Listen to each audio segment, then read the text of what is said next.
Shalom. Sukacita, damai sejahtera, ketenangan Tuhan karuniakan dalam kita mendengarkan suara kebenaran firman Tuhan. Hari ini saya ingin berbagi firman dengan mengajak kita merenungkan dengan tema dengan apakah kubalas segala kebaikanmu. Dengan apakah kubalas segala kebaikanmu. Nah, Bapak Ibu Saudara yang dikasih Tuhan, firman Allah diambil dalam Mazmur pasalnya yang ke-116, Mazmur pasal yang ke-116 ayat yang ke-12. 116 ayat yang ke-12, yang ada di gadget silakan dibuka, yang bawa Alkitab silakan juga dibuka, ya, sampai nanti ditayangkan. Tetapi kalau enggak juga kita lihat kita masing-masing ya. Mazmur 116 ayat 12 kita baca bersama-sama. Sudah dapat, katakan amin? Oke, 2, 3. Bagaimana akan kubalas kepada Tuhan segala kebajikannya kepadaku? Ulangi, 2, 3.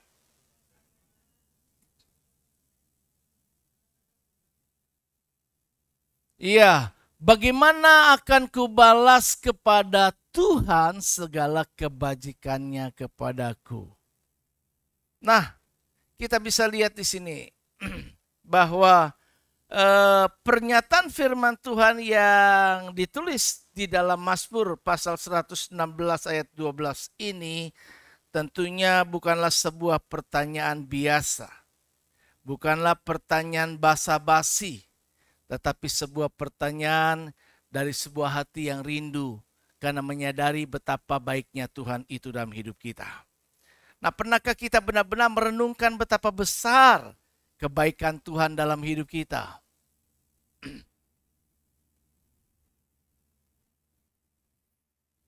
Dari hal-hal kecil yang kita bisa lihat betapa Tuhan baik, kita masih bisa menghirup udara.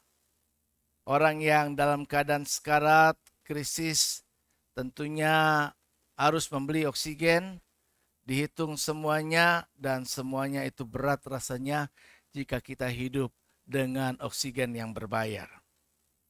Dari situ hal yang kecil, kita diberikan kesehatan sampai kita masih ada seperti sekarang, bahkan dengan kesempurnaan fisik yang kita miliki, kesempurnaan mental yang kita punya dibanding orang-orang yang mengalami hal yang tidak serupa dengan kita. Kita masih bisa mendapatkan pekerjaan di tengah-tengah persaingan yang sangat ketat dan ancaman PHK yang besar-besaran, krisis ekonomi yang ada di depan, kita masih punya pekerjaan. Dan ketika kita masih punya pekerjaan, sekalipun apa yang kita dapat saat ini masih belum cukup untuk apa yang kita butuhkan, tetapi kita bersyukur juga bahwa dengan apa yang kita punya sekarang, kita masih bisa hidup seperti kita ada sekarang. Kita bahkan juga dikaruniakan pasangan hidup. Terlepas dari ketidaksempurnaan pasangan kita, tetapi kita bersyukur juga kepada Tuhan bahwa kita tidak sendiri. Kita punya keluarga. Semua berkat-berkat yang Tuhan karuniakan di dalam perjalanan kehidupan kita saat ini adalah aksesoris yang Tuhan perlengkapi di dalam kehidupan saya dan saudara.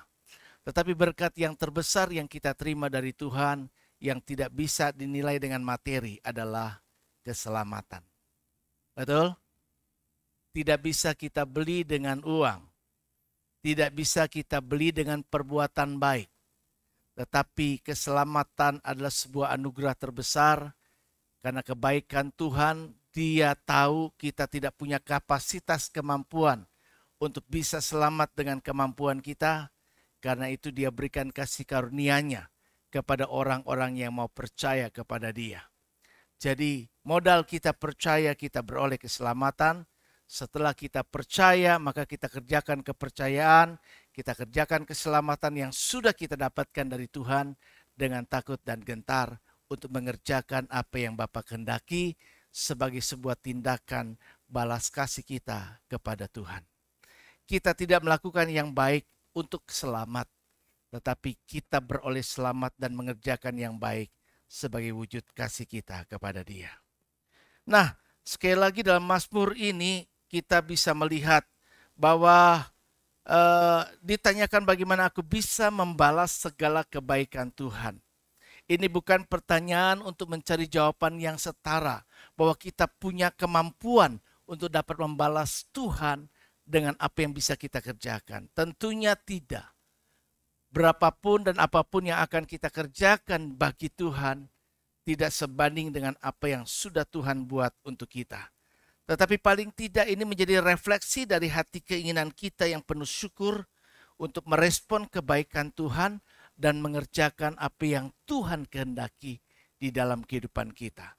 Nah, bagaimana kita dapat membalas segala kebaikan Tuhan dalam hidup kita? Mari kita akan bisa lihat poin yang pertama. Tentunya yang bisa kita lakukan adalah hidup yang berkenan kepada Tuhan. Hidup yang berkenan kepada Tuhan bukan hidup yang berkenan kepada manusia. Sekali lagi, hidup yang berkenan kepada Tuhan. Karena kita tidak sedang membalas orang lain. Kita sedang berusaha untuk membalas kasih Tuhan, kebaikan Tuhan. Jadi ukurannya tentunya adalah Tuhan itu yang ingin kita berharap mau menerima balasan apa yang bisa kita kerjakan bagi Dia.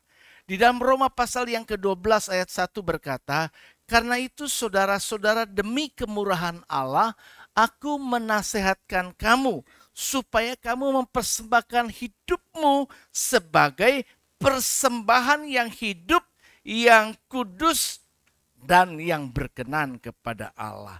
Persembahan yang hidup, yaitu persembahan di mana kita masih memiliki kemampuan dan bukan ketika kita tidak memiliki kemampuan. Saat ini tua muda masih memiliki kapasitas kemampuan.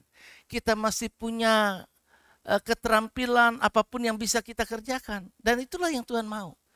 Yaitu persembahan yang hidup, bukan yang mati. Dia tidak menginginkan benda, materi, tetapi Dia menginginkan hidup kita. Nah, hidup ini yang masih kita hidupi sekarang, itu dipersembahkan kepada Tuhan. Agar hidup kita bisa berkenan. Untuk bisa berkenan di hadapan Tuhan, maka kita mengkhususkan diri, itu yang disebut dengan makna kudus. Kados, bahasa aslinya.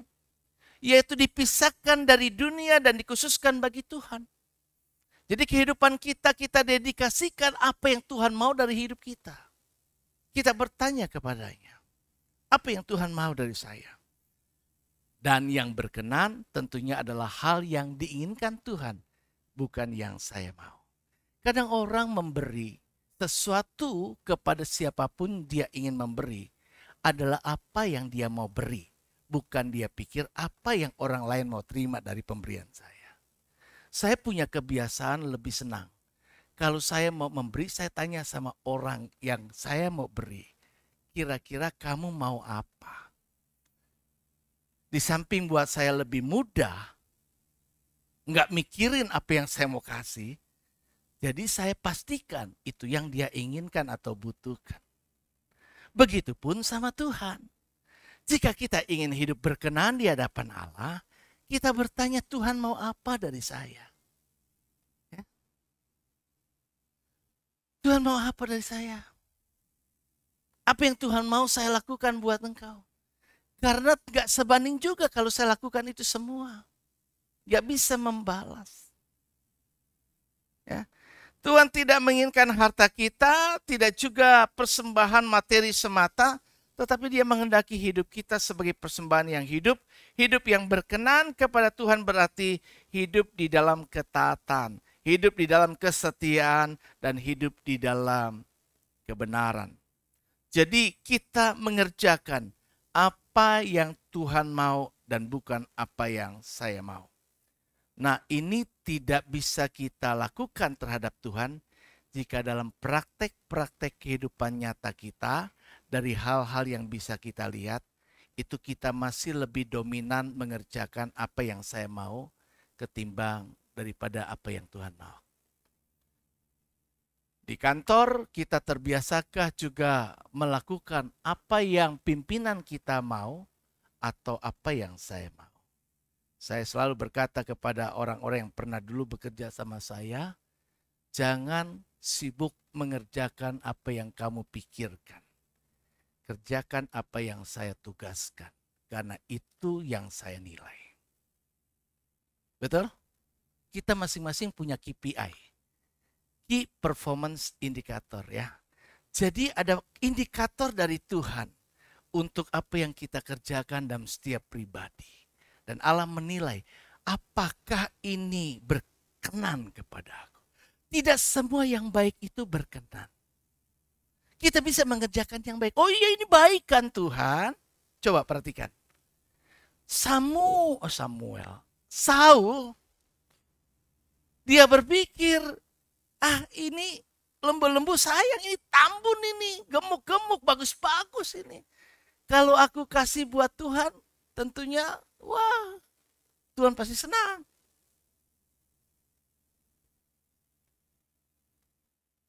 Tapi ternyata keliru. Tuhan suruh tumpas semuanya masalahnya pada waktu itu. Tidak boleh seorang pun juga atau apapun juga yang ditinggalkan, musnahkan semua bangsa Amalek itu. Tetapi rajanya tetap diselamatkan. Lembu, binatang-binatang, hewan-hewan yang dianggapnya itu terbaik, bermaksud mau dipersembahkan buat Tuhan katanya. Maka Samuel datang, Tuhan utus kepadanya untuk menyampaikan, bukan persembahan yang aku inginkan, tetapi ketaatan. Sehingga Allah bukan berkenan, melainkan menyesal. Kenapa? Awalnya dia merencanakan akan sebuah kelanggengan kedudukan posisi raja sebagai raja yang terhormat, raja yang pertama. Dia berkata, sedianya Allah ingin mengokohkan kerajaanmu. Awalnya Tuhan punya planning atas hidup kita yang terbaik. Tapi respon-respon kita yang tidak berkenan di mata Tuhan tentunya akan membuat sebuah cerita yang berbeda. Ada reorientasi di tengah perjalanan hidup kita. Itu sebabnya jangan kita pernah menyalahkan Tuhan karena Allah tidak pernah salah. Tetapi respon-respon kita yang kadang membuat apa yang Tuhan ingin dari kita, segala yang terbaik, tidak terwujud dalam hidup kita karena ulah respon kita sendiri. Nah, Daniel itu contoh yang bisa diteladani. Daniel menyadari dia punya panggilan kehidupannya di tengah-tengah seorang pemuda yang hidup di tengah budaya yang tidak mengenal Tuhan. Sebagai orang yang buangan pada waktu itu, seorang pemuda yang diberikan kecerdasan, kemampuan, tentunya dia harus bisa tampil dengan jati diri sebagai umat Tuhan. Dan pada waktu dia terpilih untuk dapat dipersiapkan menjadi sebuah pejabat nantinya, untuk dilatih, dibentuk, dan mengikuti ketentuan-ketentuan yang berlaku untuk itu. Tetapi dikatakan Alkitab, Daniel dengan temannya Sadrak, Mesak, Abednego berketetapan hati untuk tidak mengikuti tata cara budaya yang berlaku saat itu di sana. Bahkan di kerajaan itu dengan peraturan-peraturan yang ada. Kita berada di situasi di kantor, di bisnis, dan lain sebagainya. Ada budaya-budaya, praktek-praktek yang lain. Saya ingat salah satu dulu saya diplot dan saya calonkan salah satu calon direktur di perusahaan APL. Pada waktu itu tentunya saya tahu dengan orang-orang yang sudah menjadi direktur di atas saya sebelumnya, oh ini begini, oh itu begitu. Pergaulannya tentu beda, apalagi berada di bidang pegang sales, trade marketing. Tentu kita punya pergaulan yang luas, banyak entertainment dan lain sebagainya. Dan yang pada umumnya entertainment yang disukai, ya sudah tahu, ujung-ujungnya kesenangan daging. Dari cara makan, minum, dan lain sebagainya. Semua mereka terbiasa. Tapi saya memiliki kebiasaan yang berbeda. Sehingga saya dinilai something wrong with you, Paulus. Ada sesuatu yang salah dari diri saya dianggap oleh dunia, oleh pimpinan. Karena saya nggak bisa minum bir, sementara pergaulan harus minum bir. Saya ke Jepang, saya sudah diwanti-wanti, puji Tuhan, ini baik orangnya, orang Jepang yang datang ke Indonesia, bilangin dulu. Paulus tidak suka gini, tidak suka seperti itu. Jadi jangan bawa dia dan jangan perlakukan dia seperti itu. Jadi ketika orang-orang minum sake, saya minum jus. Saya bilang, enggak apa kalian, pesan apa yang kalian mau, saya bayar. Karena saya entertain customer. Tetapi saya tampil beda. Hal yang membuat saya gagal, ketidaksanggupan saya untuk memenuhi biasa yang dipraktekkan oleh yang lain. Gak jadi direktur gak masalah. Tapi tetap jadi anak Tuhan, amin. Nah, Daniel juga gitu. Dia pikir kalau gak penuhi kayak gini gak masalah. Tapi saya tetap jadi anak Tuhan. Tapi puji Tuhan, ternyata Allah bela loh, bela. Kalau dari performance ternyata Allah bela juga saya. Saya kalau dibanding dengan yang lain, performance saya paling terbaik. Daniel pun begitu. Bahkan dia tetap setia berdoa, beribadah 3 kali sehari. Di tengah-tengah sebuah ancaman. Saya ingat teman saya dulu di kantor tuh, dari Kristen, akhirnya pindah ke Muslim. Demi sebuah jabatan. Sayang sekali. Tapi tidak juga naik. Akhirnya mentok, prestasi turun, akhirnya juga keluar juga.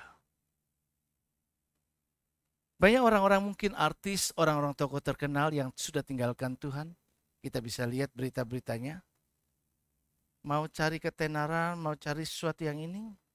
Kalau kita kompromi dengan dunia, kita akan binasa ketika kita menjauh dari Tuhan. Ya, kita seharusnya seperti itu. Seperti Daniel, ya. Ada tokoh yang bernama David Green. Dia pendiri Hobby Lobby di Amerika Serikat. Dia dibesarkan dalam keluarga pendeta sederhana. Ia memulai usaha hanya dari garasi rumahnya pada tahun 1970 dengan membuat bingkai foto. Ya. Bingkai foto secara manual bersama dengan keluarganya, cuma punya modal waktu itu cuma $600. Kemudian ia membangun sebuah usaha kecil yang kemudian berkembang pesat menjadi sebuah perusahaan retail besar bernama Hobby Lobby di Amerika Serikat. Prinsip hidup dari David Green ini adalah integritas dan kejujuran di dalam melaksanakan usaha dia. Green dikenal sebagai pengusaha yang berkomitmen pada prinsip-prinsip Alkitab dalam bisnisnya. Ia menutup semua toko Hobby Lobby pada hari Minggu untuk mengizinkan karyawannya bisa beribadah. Hari ini dan saat ini di tengah-tengah keadaan yang cukup mengejutkan waktu itu, untuk pertama saya tahu ketika ada restoran yang ternama juga ya, yang tutupnya hari Minggu. Hari Minggu itu ramai, tapi tutup hari Minggu rasanya rugi. Betul ya? Ya udah tahu lah ya, nggak usah sebutkan karena ini direkam.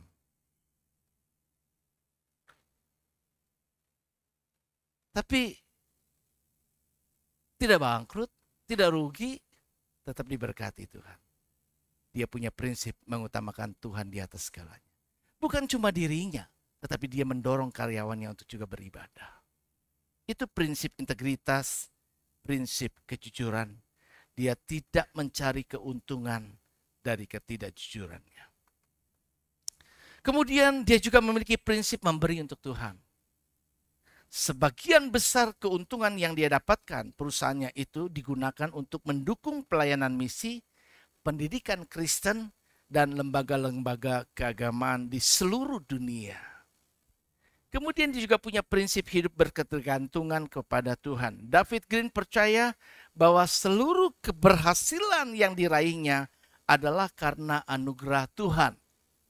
Itu sebabnya ia pernah berkata, jika ada orang yang menyebut saya ini sukses, maka saya ingin mereka tahu bahwa itu bukan karena saya, tapi karena Tuhan. Jadi ketika dia diwawancarai, dia menyatakan pernyataan ini. Kalau orang-orang menilai saya sehingga saya diwawancari sebagai salah satu tokoh yang sukses dalam usaha, maka saya ingin orang-orang itu tahu bahwa itu bukan karena saya, tapi karena Tuhan. Luar biasa. Ya. Dia juga mengutamakan keluarga di tengah kesibukan, tapi dia juga mengutamakan iman dan pertumbuhan imannya. Meskipun sangat sibuk dengan bisnis, ia tetap mengutamakan waktu bersama keluarga ada dan juga menjaga kehidupan rohaninya tetap bertumbuh dalam Tuhan. Sehingga ia makin cinta Tuhan dan bahkan bisa melakukan apa yang bisa dia lakukan untuk pekerjaan Tuhan. Luar biasa. Inilah hidup yang berkenan di hadapan Allah. Kehidupan yang tidak semau kita, kehidupan menurut apa pengertian kita, tapi menurut perspektif apa yang Tuhan mau dari hidup kita. Itulah cara kita salah satunya membalas kasih Tuhan yang besar. Dengan menyadari hidup kita ini sudah ditebus, maka kita bukan milik kita sendiri lagi, tapi miliknya Allah. Sebagai miliknya Allah kita kehilangan hak hidup kita. Kita kehilangan hak atas keinginan kita. Sebaliknya kita harusnya tidak korupsi itu, tetapi mengembalikan kepada Sang Penebus hidup kita apa yang Dia mau dari hidup kita, karena aku adalah milik Anda. Yang kedua, tentunya bagaimana kita bisa membalas kebaikan Tuhan itu dengan hidup dalam kasih dan pelayanan kepada sesama, yang artinya bagaimana supaya saya punya hidup itu bisa jadi berkat.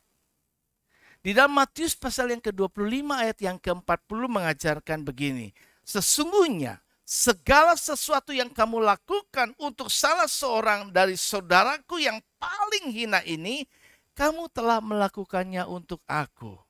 Tuhan ingin sebagai orang Kristen berbeda dengan orang dunia. Di dalam kita memperlakukan orang-orang yang marginal, orang-orang yang rendah, bahkan mungkin ART di rumah kita. Kita tidak perlakukan dia cuma karena statusnya, karena dia adalah makhluk ciptaan Tuhan yang tetap mulia, tidak berbeda dengan kita. Sebabnya sebagai orang yang percaya, bagaimana kita memperlakukan orang lain, itu merefleksikan kita menghormati Tuhan. Dan kalau kita mengasihi Tuhan, maka kasih Tuhan tidak hanya untuk diri kita. Kasih Tuhan tidak hanya untuk orang-orang yang kita kenal. Kasih Tuhan merata untuk semua umat manusia yang diciptakan Tuhan. Karena siapa yang menghina ciptaan Tuhan, dia menghina penciptanya. Karena itu Tuhan berkata, jika engkau melakukan untuk sesuatu yang paling hina sekalipun di dunia ini dianggapnya begitu, engkau sudah melakukannya untuk aku. Jadi yuk, mari kita berbuat sesuatu. Kasih Tuhan yang telah kita terima seharusnya tidak berhenti pada diri kita sendiri, tetapi mengalir kepada sesama. Ya, kita bisa lihat cerita tentang perempuan Samaria, ya. Ternyata orang-orang yang seharusnya bisa menunjukkan kasih dan membantu sesamanya, mereka cuek, mereka abai, mereka tidak melakukan bagiannya. Tapi kadang-kadang orang-orang dunia ini bisa menilai, kok ternyata orang-orang dunia lebih baik ya daripada orang-orang Kristen. Lebih loyal ya orang-orang. Kadang-kadang kalau kita ke pasar kita juga suka lihat ya, orang-orang yang ya begitulah ya. Bisa lebih berani loh, nggak pakai nawar-nawar, bayar aja tuh. Gitu loh. Dulu saya pernah dagang, ya, punya toko, 5 toko bangkrut semuanya. Karena saya memang nggak biasa dagang ya, biasa di belakang meja kantor suruh dagang gitu.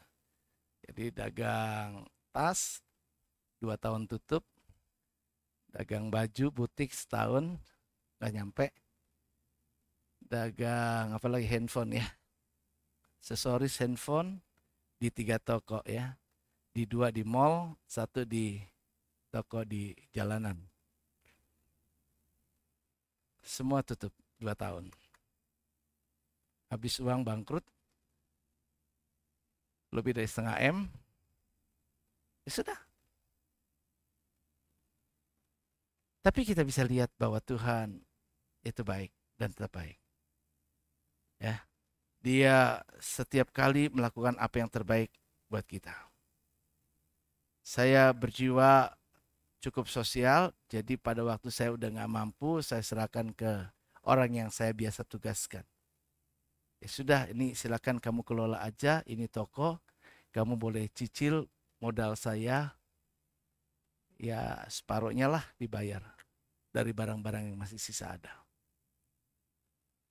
Dan akhirnya dia masih melanjutkan sampai sekarang tokonya masih bisa berhasil jalan. Nah, apa yang bisa kita lihat di sini? Tentunya ada banyak hal yang bisa kita kerjakan kalau kita membalas kasih Tuhan. Kita nggak cuma bilang saya mau membalas kasih Tuhan kepada Tuhan, tapi dengan apa yang kita lihat. Maka Tuhan lihat katanya ya, kalau engkau tidak bisa mengasihi saudaramu, jangan bilang engkau bisa mengasihi Tuhan. Betul ya? Dari saudara kita aja kita nggak bisa misalnya. Tolonglah saudara kita lah. Terus dari yang kita lihat-lihat ini, ya udah saling tolong aja. Nggak usah kita rendahkan, nggak usah kita inikan, nggak usah kita bully. Tapi mari kita tolong sama-sama. Mari bangun atmosfer dengan ciptakan kerukunan hidup sesama. Kadang-kadang kita ini juga nggak bisa hidup bergandengan tangan. Ada beginilah, ada begitulah. Kenapa bisa begini dan begitu? Kembali lagi ini egonya. Ukurannya diri kita. Apa yang tidak menyenangkan kita, kita bisa merespon segalanya sesuai dengan yang kita mau. Padahal Tuhan ajarkan. Poin yang pertama, tanggalkan yang kita mau. Ikuti yang Tuhan mau. Betul? Tuhan bilang, apa? Ayat lama berkata, perjanjian lama, gigi ganti gigi, mata ganti mata. Betul ya? Orang jahat ke jahat. Tapi Yesus mengajar, enggak begitu. Kalau ada yang tampar kamu pipi kiri, jangan balas. Kasih pipi kanan, jangan balas. Jangan balas kejahatan dengan kejahatan, tapi kalahkan dengan kebaikan. Ketika kita membalas orang yang jahat dengan kebaikan, seperti kita menabur bara di kepalanya. Kalahkan. Tuhan berkata, kasihlah musuhmu. Berdoalah baginya. Itu kalau musuh loh. Lah kita nggak musuh aja, kadang-kadang kita udah gimana? Sulit. Hidup dalam kasih. Itu sebagai wujud kita membalas kasih Tuhan. Nggak bisa banyak, Tuhan cuma aku yang bisa lakukan ini. Ya aku nggak punya banyak apa-apa, emas perak tidak aku punya. Tapi Petrus berkata dalam nama Yesus, aku punya Yesus. Bangkit dan berjalanlah. Dengan itu orang yang lumpuh jadi sembuh. Kita berbagi kuasa hidup di dalam Tuhan. Kita berbagi kasih Tuhan sehingga ia merasakan Tuhan memang mengasihi dia. Nah, kita bisa lihat teladan di Alkitab yang bisa kita contoh, nggak asing buat kita, Tabita, bukan? Tokoh wanita yang sederhana, cuma penjahit, tetapi dia bisa jadi berkat yang besar. Hidupnya disukai oleh komunitasnya, teman-temannya, tetangga-tetangganya. Jadi waktu dia sakit sampai meninggal pun orang merasa kehilangan. Jangan-jangan nanti ketika kita meninggal gak ada yang merasa kehilangan sama kita. Kenapa? Malah bersyukur. Syukur deh lu, cepat-cepat. Kenapa? Karena semasa hidupnya bikin susah. Betul gak? Jangan GR. Lu gua mati jangan nangis ya. Ya siapa yang mau nangis? Lu aja bikin gua kesel, gua udah nangis sebelum lu mati. Betul gak? Jadi jangan bikin kayak gitu. Mendingan kita bikin yang baik-baik. Ya, kita bisa lihat kok seberapa banyak orang yang hadir ketika kita mati. Di situ ukuran hidup kita. You sudah berdampak belum waktu hidupnya? You punya seberapa banyak teman sehingga ketika engkau tidak ada lagi, orang berbondong-bondong datang di hari terakhir. Betul? Tapi kalau enggak orang, udahlah, apalagi dia udah mati, enggak ada gunanya. Enggak bangkit juga sama saya, nanti dia tuntut lagi. Enggak, ya sudah. Orang enggak mau datang. Enggak banyak orang, sepi. Kenapa? Karena hidupnya tidak punya siapa-siapa. Tidak berarti, tidak berdampak. Tidak jadi berkat. Tabita jadi berkat. Dia berdoa, Tuhan tolong kasih kesempatan hidup lagi. Sampai akhirnya Tuhan pakai siapa? Petrus untuk membangkitkannya kembali. Yang sudah mati sekalipun, tidak ada yang mustahil buat Tuhan. Tuhan bisa mengadakan perkara yang luar biasa. Untuk orang-orang yang tahu membalas kasih Tuhan. Kita kenal satu tokoh yang namanya Ibu Teresa dari Kalkuta, India. Mother Teresa lahir di Makedonia tahun 1910. Dia dikenal luas sebagai biarawati Katolik yang menyerahkan hidup totalitasnya untuk melayani orang-orang miskin, orang-orang yang sakit, dan sekarat di Kalkuta, India. Meski Mother Teresa tidak punya anak kandung, kasih dan pelayanannya mencerminkan sosok seorang ibu bagi banyak orang yang menderita. Kasih yang tanpa pamrih terefleksi dalam sepanjang umur kehidupannya sampai akhir hidupnya, sehingga dunia merasa kehilangan ketika ia meninggal. Ia meninggalkan kenyamanan hidup selagi dia masih hidup. Status sosialnya untuk hidup di tengah kemiskinan ekstrim. Ibu Teresa mengasuh, merawat, memeluk, menghibur para penderita lepra, tunawisma, dan anak-anak yatim piatu. Ibu Teresa pernah berkata, bukan seberapa banyak yang kita lakukan, tetapi seberapa besar kasih yang kita berikan dalam tindakan itu. Pelayanan seumur hidup dari Ibu Teresa pada tahun 1950, ia mendirikan Missionaries of Charity, sebuah organisasi pelayanan kasih yang sekarang terbesar di seluruh dunia. Ia tidak hanya memberi makanan atau obat-obatan, tapi juga martabat dan harapan hidup bagi banyak orang yang tersisih dari masyarakat umum dunia ini. Karena itu, Ibu Teresa dengan kehidupan yang amat sangat sederhana, dia pernah menerima hadiah Nobel Perdamaian pada tahun 1979,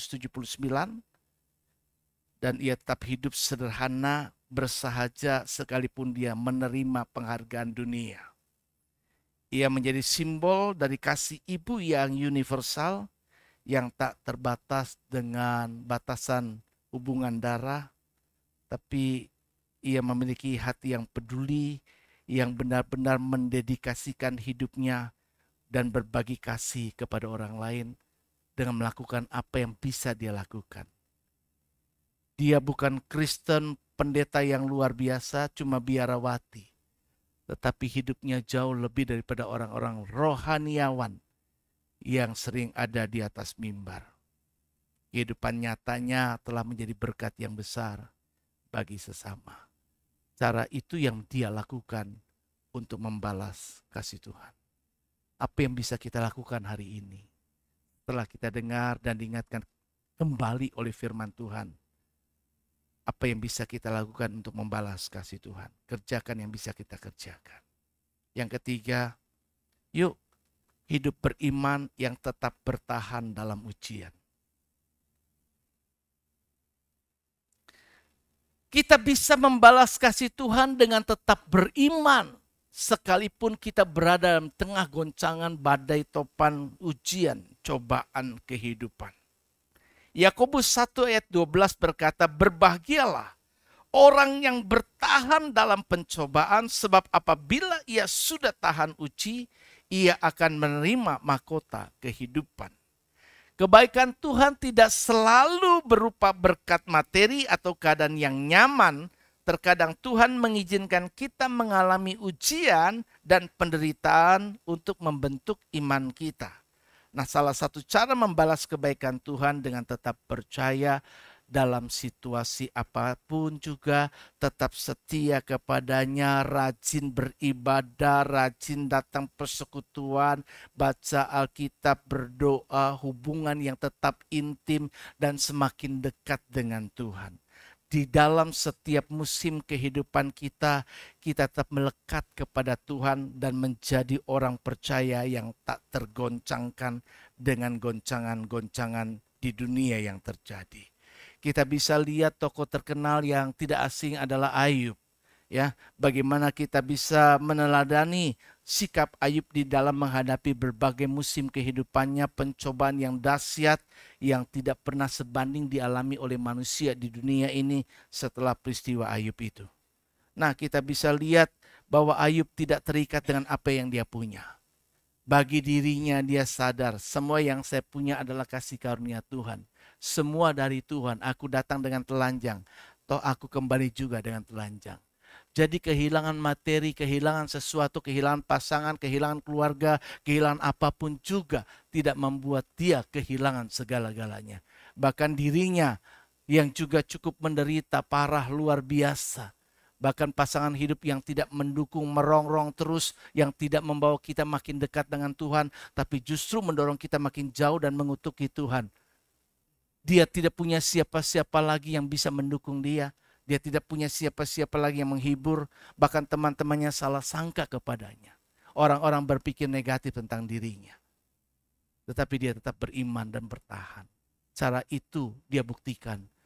Aku mengasihi Tuhan bukan karena hidupku nyaman. Aku mengasihi Tuhan bukan karena segala yang baik aku terima dalam hidupku. Tapi benar-benar aku mengasihi Tuhan dan tahu membalas kasih-Nya. Sekalipun aku digodok, digoncang dengan apapun juga. Tak tergoyahkan kasih-Nya kepada Tuhan. Karena itu dia bisa berani berkata, Tuhan yang memberi, Tuhan yang mengambil.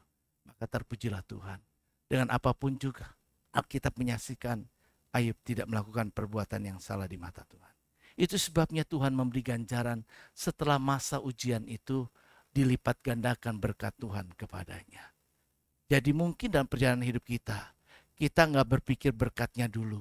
Tapi kita berpikir bahwa aku tetap mengasihi Tuhan dalam segala situasi. Jika itu yang tetap menjadi motivasi kita, Allah tidak pernah lupa atas segala apa yang kita lakukan. Dia pasti memberkati kita lebih daripada apa yang dapat kita doakan. Apa yang dapat kita lakukan baginya. Karena Allah tidak pernah menjadi pribadi yang mau berhutang. Semua dicatat, semua diingat Tuhan. Orang lain mungkin lupa apa yang pernah kita lakukan baginya. Tapi Tuhan tidak pernah lupa dan Dia ingat selalu.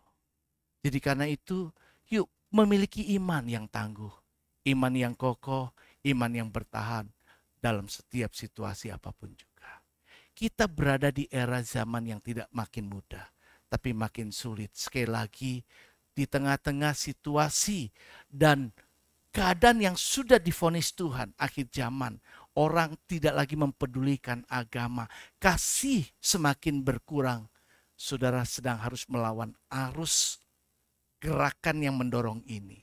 Saudara akan dibawa kepada kondisi di mana saudara bisa makin jauh, makin tawar hati, makin tidak punya rasa, dan makin tidak bisa merasakan hadirat Tuhan. Saudara akan dibawa kepada situasi lebih menyukai hal-hal duniawi daripada hal-hal yang rohani.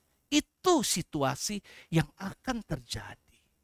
Karena nubuatan ini pasti digenapi. Dan untuk bisa survive, bertahan, bisa tetap setia sampai akhir, harus melawan arus. Dan untuk melawan arus itu harus upayanya, nggak bisa cuma, ya kalau kita biarkan begitu aja ya kita ke bawah arus, bukan? Seperti kita berjalan di kolam arus, kita harus berusaha lebih lagi. Jadi nggak bisa hidup Kristen nyaman. Orang-orang yang masih tetap mau hidupnya nyaman, Anda mungkin tidak akan selamat pada akhirnya.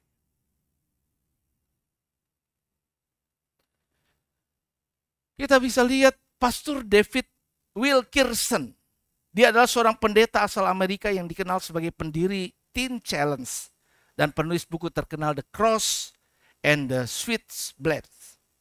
Ia melayani di antara para pecandu narkoba dan geng jalanan di New York. Pada waktu itu dia mengalami sebuah penyakit dan dia bergumul dengan penyakit yang dialaminya. Di usia senjanya David mengalami masalah kesehatan serius, termasuk komplikasi jantung dan tekanan darah tinggi. Seorang hamba Tuhan, seorang pendeta yang dikenal. Meskipun dokter menyarankan untuk mengurangi aktivitas agar tidak terlalu aktif untuk melayani, tapi dia tetap melayani Tuhan. Dia tetap menulis renungan harian setiap harinya, dan dia tetap mengunjungi mereka yang membutuhkan dikunjungi. Dalam masa sakitnya, ia tidak pernah menyalahkan Tuhan. Tidak pernah ada keluh kesah dalam hidupnya. Ia menulis renungan yang menguatkan banyak orang di situasi sebenarnya dia butuh untuk dikuatkan. Dia pernah berkata, Tuhan tidak pernah salah. Dia mengasihi kita lebih dari yang bisa kita bayangkan. Bahkan ketika kita lemah dan hati kita terluka. David Wilkerson tetap setia sampai akhir hidupnya. Sampai kepada ia wafat dalam kecelakaan mobil pada tahun 2011. David Wilkerson tetap melayani dan tetap menulis. Bahkan renungan terakhirnya yang terbit pada hari kematiannya berisi menguatkan iman dan penderitaan. Dan hal itu menghiburkan banyak orang. Dia berkata dalam tulisan renungannya, saya tidak peduli seberapa gelapnya jalanmu. Tuhan berkata, aku tidak akan membiarkanmu dan aku tidak akan meninggalkanmu. Jadi David merasakan sekalipun di situasi yang amat berat, ada Tuhan yang bersama dengan dia. Dia bisa kuat dan dia coba yakinkan orang-orang untuk tetap kuat dalam situasi apapun juga. Jadi, kita harus tetap hidup beriman yang bertahan kokoh sekalipun di tengah badai cobaan kehidupan. Yang terakhir, kita bisa lihat bagaimana saya akan membalas kebaikan Tuhan itu dengan kesediaan untuk melayani Tuhan. Ibrani 6 ayat yang ke-10 berkata, sebab Allah bukan tidak adil, sehingga ia lupa akan pekerjaanmu dan kasih yang kamu tunjukkan karena namanya. Jadi Ibrani pasal yang ke-6 ayat 10 mau menuliskan, mengatakan kepada saya dan saudara bahwa Allah enggak pernah lupa atas apa yang kita akan lakukan dan kerjakan bagi dirinya. Akan kasih yang kita tunjukkan karena namanya. Dia pasti ingat semua dan tidak terlambat untuk membalasnya. Tuhan memberkati kita bukan untuk membuat kita sibuk dengan urusan dunia, tetapi agar kita dapat semakin giat melayani Dia. Salah satu bentuk syukur terbesar adalah memberi waktu terbaik kita untuk pekerjaan Tuhan dan bukan hanya waktu sisa. Terkadang kita makin diberkati Tuhan, kita tidak memiliki kesempatan waktu cukup untuk mengerjakan pelayanan pekerjaan Tuhan. Kita tidak punya waktu cukup untuk Tuhan. Kita lebih banyak mengalokasikan waktu bekerja. Kita lebih banyak mengalokasikan waktu untuk keluarga. Kita lebih banyak mengalokasikan waktu untuk diri kita dan kesenangan kita. Pekerjaan Tuhan adalah waktu ketika kita sempat. Dan kalau kita tidak sempat, sorry, saya nggak bisa. Kesediaan untuk melayani Tuhan sebagai bagian dari wujud kita mengasihi Tuhan dan membalas kasih-Nya. Tokoh yang kita bisa teladani adalah Yesaya. Ketika Yesaya mengalami perjumpaan dengan Tuhan, ia sadar dirinya nggak layak sebenarnya. Tapi Tuhan melayakkannya. Kita ini tidak ada seorang pun yang benar. Seorang pun tidak. Semua manusia sudah berdosa. Enggak kita merasa bahwa saya orang yang paling layak atau saya enggak masalah. Saya ini orang yang pantas dan lain sebagainya. Enggak ada. Enggak ada. Tidak seorang pun kata Alkitab. Dan di mata Tuhan pun demikian. Ya, kalau kita masih melihat keadaan diri kita yang sebenar-benarnya. Kita ini menjijikan di mata Tuhan. Tapi kita menjadi orang yang dibenarkan. Dibenarkan bukan karena perbuatan kita yang benar. Bukan karena hidup kita yang benar. tapi dinyatakan benar, maka kita yang salah, kita yang berdosa, maka dibenarkan. Saya pernah menilai Bible quiz, ketika ada yang kurang tepat, masih dapat dibenarkan. Kalimat saya pernah ingat itu? Masih dapat dibenarkan. Kemurah. Kadang-kadang kita salah, ini nggak boleh, ini harusnya nggak dapat ini menurut aturannya. Tapi ya sudah, masih bisa diterima. Dan Allah kita terima sebagai kasih karunia. Kalau manusia aja masih bisa pertimbangan-pertimbangan seperti itu, apalagi Tuhan.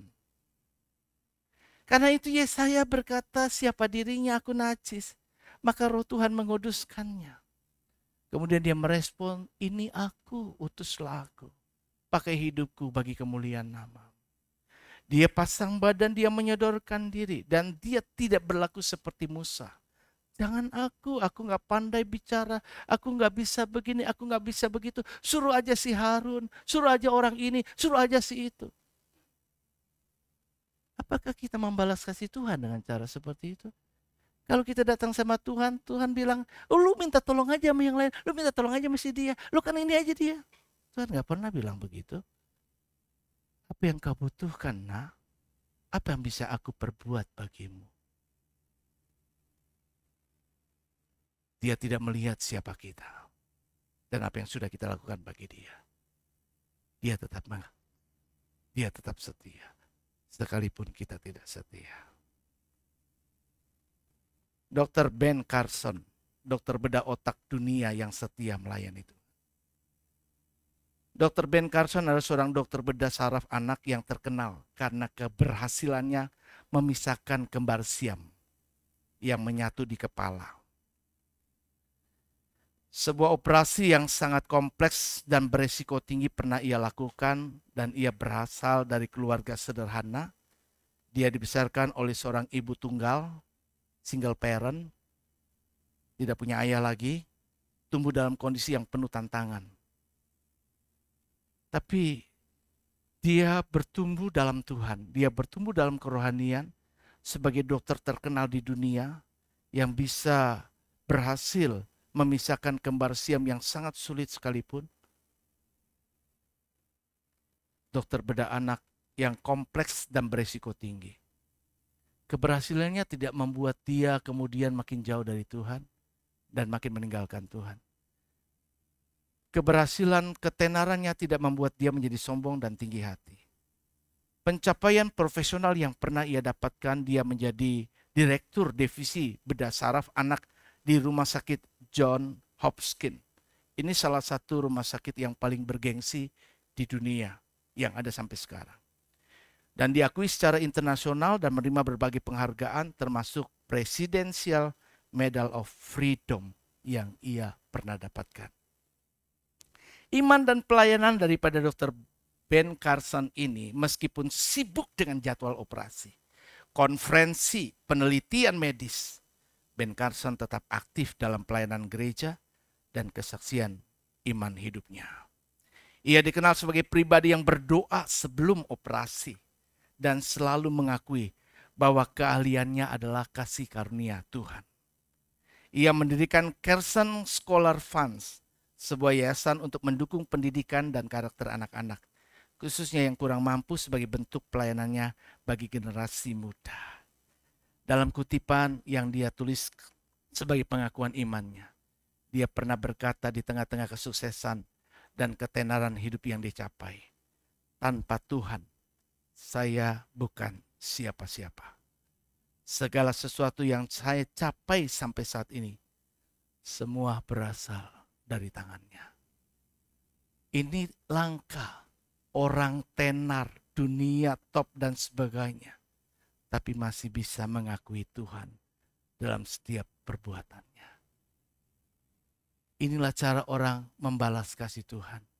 Dia tidak cuma datang dengan persembahan, tetapi dia datang dengan dedikasi hidup yang dipersembahkan bagi kemuliaan-Nya.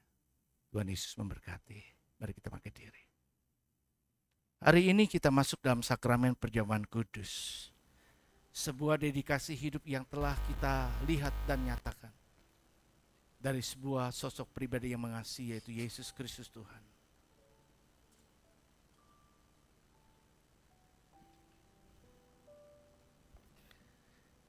Dia berkata, aku datang bukan untuk dilayani, melainkan untuk melayani dan menyerahkan diriku bagi banyak orang.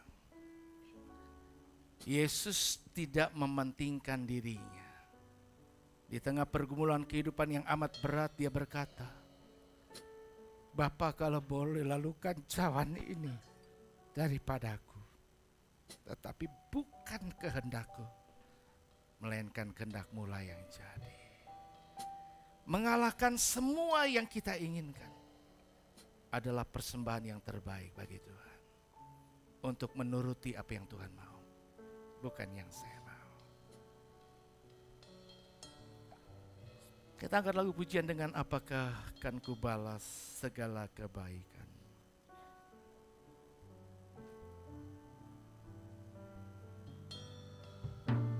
Allah yang setia, Bapa yang mulia, kasih-Mu besar Tuhan, Kau pulihkan hidupku, Kaulah harapanku, hidupku dalam-Mu. Terima kasih Tuhan, Kau selamatkan hidupku. Dengan apa kan ku balas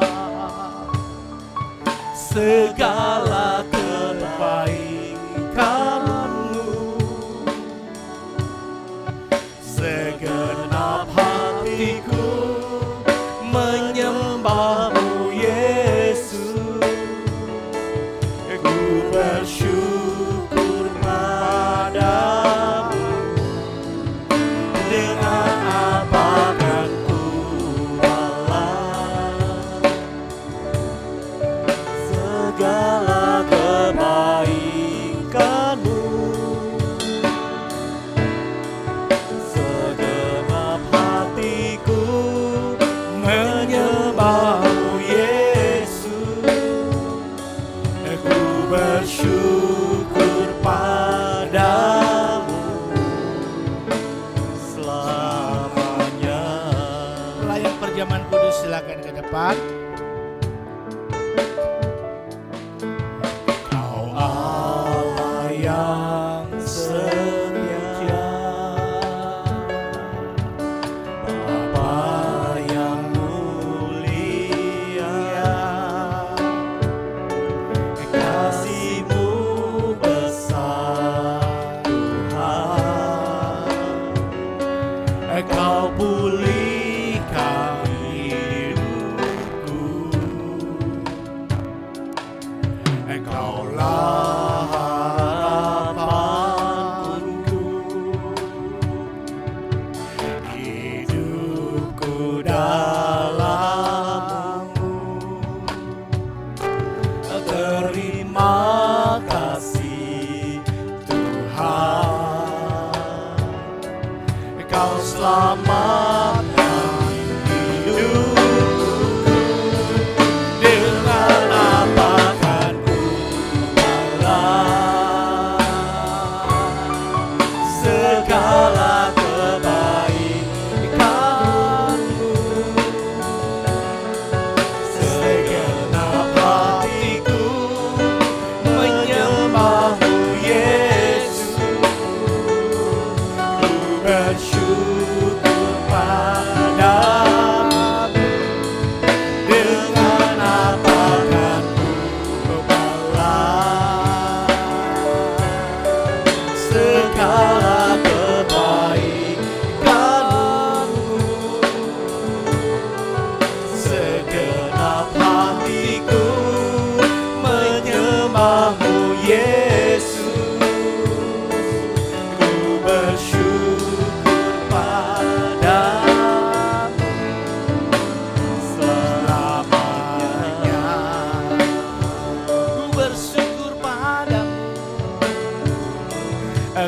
bersyukur padamu, ku bersyukur padamu, bersyukur padamu, ku bersyukur padamu.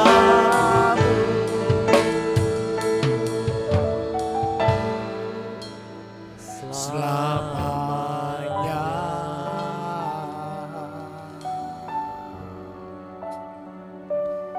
Kami bersyukur padamu Tuhan selama-lamanya.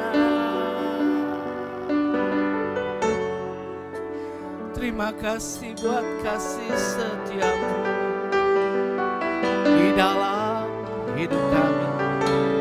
Sungguh Engkau Allah yang maha baik, kami muliakan namamu Yesus Tuhan. Haleluya.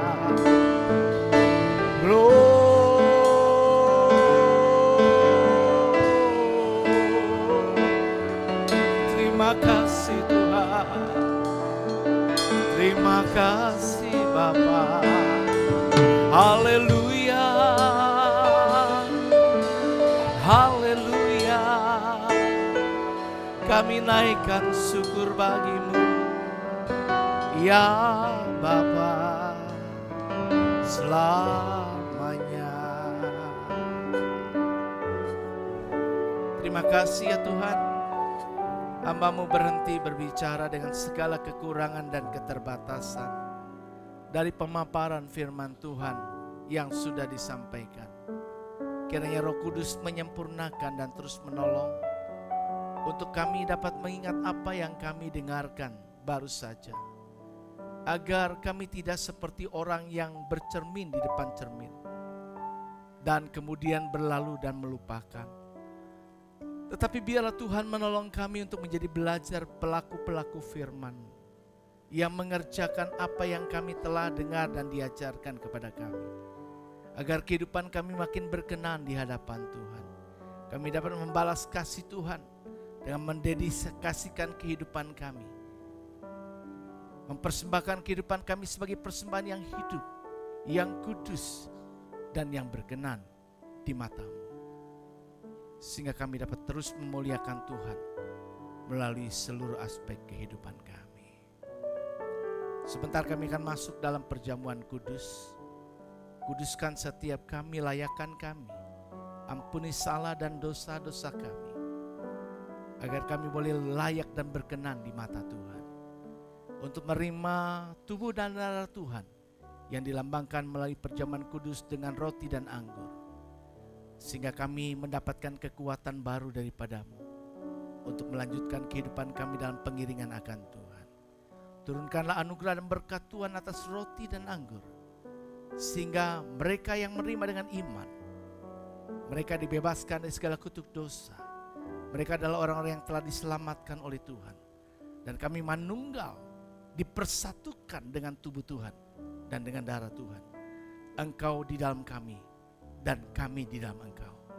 Dan kami ada dalam persekutuan dengan sesama kami untuk memperoleh kekuatan yang baru dari kasih karunia Tuhan. Kuduskan setiap kami yang melayani, agar pelayanan yang kami kerjakan juga boleh layak dan berkenan di mata-Mu. Dalam nama Yesus kami berdoa, haleluya, amin.